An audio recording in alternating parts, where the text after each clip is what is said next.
কমিশনের চেয়ারম্যান এবং মন্ত্রণালয়ের সচিব এবং সকল আমরা যারা এটার সাথে সংশ্লিষ্ট সকলে মিলে আমরা পরিদর্শনের উদ্দেশ্যে এখানে এসেছি। তো আমরা আশা করি আমাদের যে কাঙ্ক্ষিত সময় আছে অক্টোবর মাঝামাঝির দিকে ইনশাল্লাহ আমরা শুরু করব, এখানে আন্তর্জাতিক বিমান অপারেশন শুরু করব। সেটা তো সকল প্রকল্পই বিগত সরকার যা করেছে সেখানে দুর্বৃত্তায়ন থেকে শুরু করে হয়েছে। এখন আমাদের এই প্রকল্প যেটা প্রায় 70-80% কাজ শেষ হয়ে গিয়েছে, আমাদের তো শেষ করতে হবে। আমাদের এখন কাজটাকে শেষ করাটাই হচ্ছে মূল লক্ষ্য। আর এটার ব্যাপারে আপনারা জানেন যে সিভিল এভিয়েশনের বিভিন্ন প্রকল্পের ব্যাপারে দুদক অনেকগুলো মামলা তদন্ত করছে।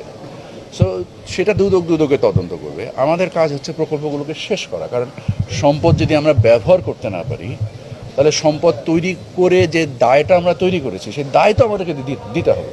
সো ব্যবহার করলে এখন চিটাগাংয়ে প্রায় যাতায়াত মিলে 50টা ফ্লাইট ডোমেস্টিক্যালি অলরেডি অপারেট করছে এবং আমরা ইন্টারন্যাশনালি ইনশাল্লাহ যখন অপারেট করব তখন আরও অধিক সংখ্যক ফ্লাইট অপারেট করবে। সো এই ব্যয়ের আমরা একটা আয় তৈরি করার চেষ্টা করব। সেই আয় কি আমাদের উদ্বৃত্ত তৈরি করবে কিনা এখনও নিশ্চিত করে বলতে পারছি না, কারণ সকল ব্যয় তো ব্যয়ের